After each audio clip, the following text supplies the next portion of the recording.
Hello internet people, today we're going to be reacting to probably the final behind the scenes for Rise of the Ronin. It came out this morning, and as soon as it came out, I knew I had to jump on and check it out so I could give you guys the reaction slash breakdown. And without further ado, let's begin. Sure. Holy shit. It's loud.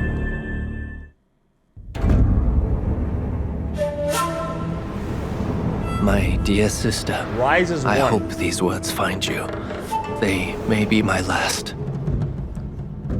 A sentence has been passed by my jailers for the crimes that I refuse to confess. Like my brave comrades who fell before me, I shall be put to the sword in the very courtyard beneath my cell.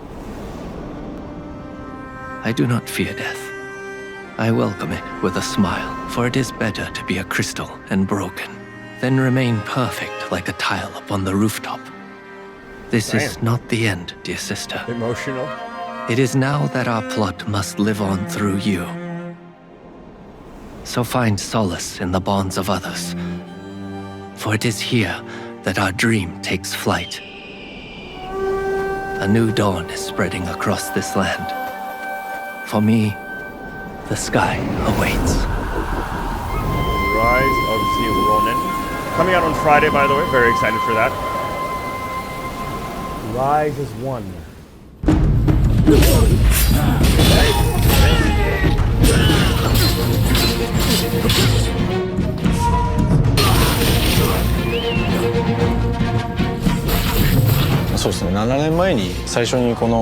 Thinking about my initial vision for this game and the ideas I had 7 years ago, I wondered whether 7 players would be years? able to play and enjoy it.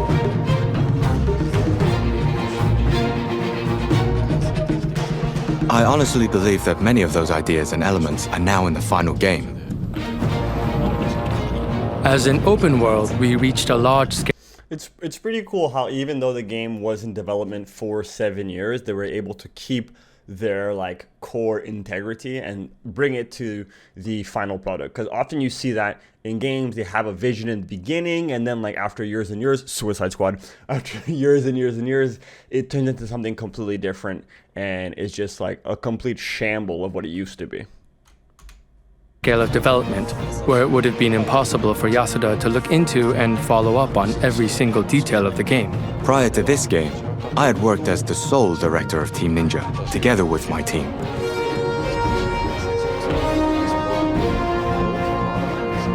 That framework didn't radically change, but in assigning multiple directors, we made sure to communicate through regular meetings involving the larger team to maintain quality.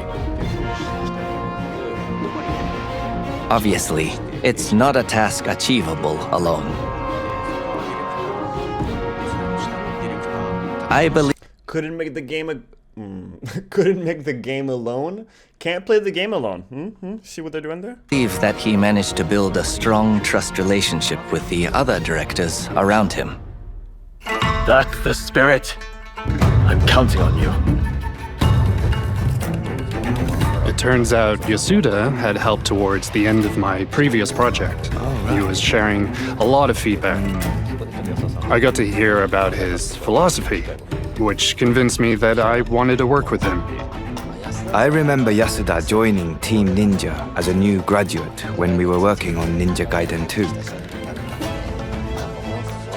I thought he was impressive, Ninja Gaiden 2, best Ninja Gaiden game. I will fight you on that. although he was still young. We soon noticed a shared understanding between us. I'd start explaining something and he'd already have grasped everything. He's an ally, a brother in arms. We've been working together for a long time. I'm also a fan of his games. I played so much Neo 2 that it almost started to affect my work.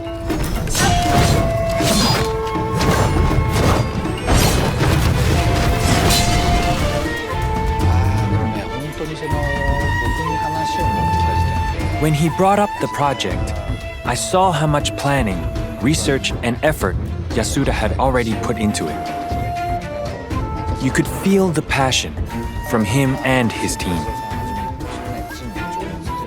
In every meeting, it was obvious how he'd planned all the elements.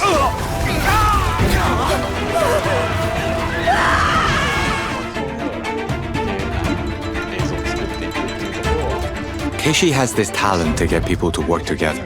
That was very stimulating for me.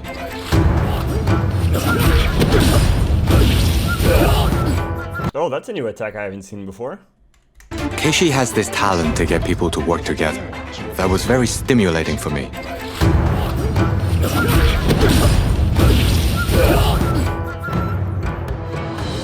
Enon is a composer with prolific experience overseas. He's a veteran. It almost feels like the game is a representation of the director going from a single director to a multi-director group. And in the same way how Ninja Gaiden, you played by yourself, and then in Ninja Gaiden 2 and 3, it was a single-player game. I believe in Neo 2 was the first time. No, in Neo 1, it was multiplayer.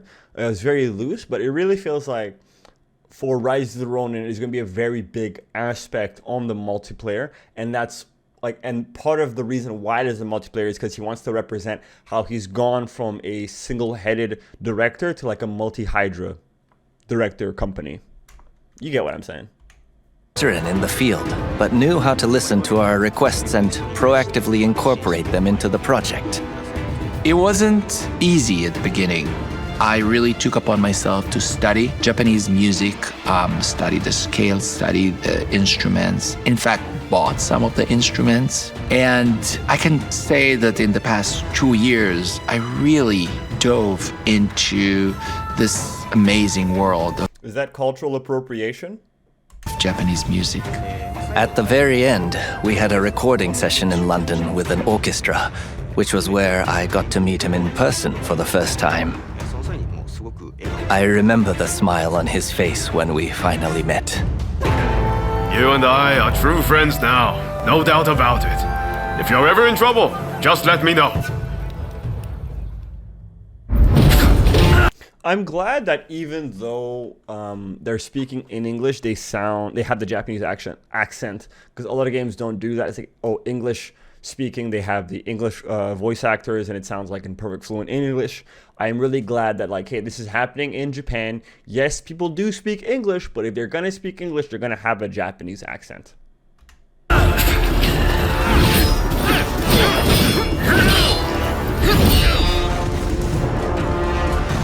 今回ライズ・オブ・ザ・ロニン、非常に大きなチームだし、長い。We grew to a really large team on Rise of the Ronin, going through a long development period. It's the first time I'd worked on a project of this scale. There were times when we confronted each other, but the game improved as a result. From a personal perspective, my child was born right about the time I joined the game's development. He is 3 years old now, which makes me realize the time we've spent on this project. Over the long period of time we were developing the work, it was really exciting to see how everything gradually started coming together. I feel that Team Ninja has gained strength in its ability to deliver valuable experiences to players.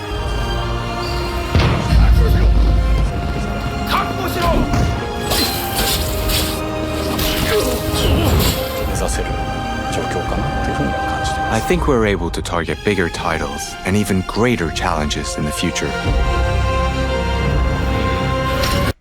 This is the first time that we're seeing I think we're able to target bigger titles and even greater challenges in the future. I feel like this is the first time we're seeing custom characters. I'm fairly certain that you're only going to be able to make a Japanese-looking character, which is fair since the game does happen in Japan. However, it would be pretty cool if you can make a character look however you want them, since like they could be from the West.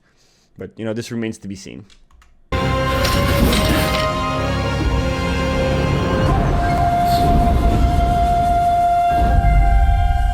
Your time has come. Rise as one.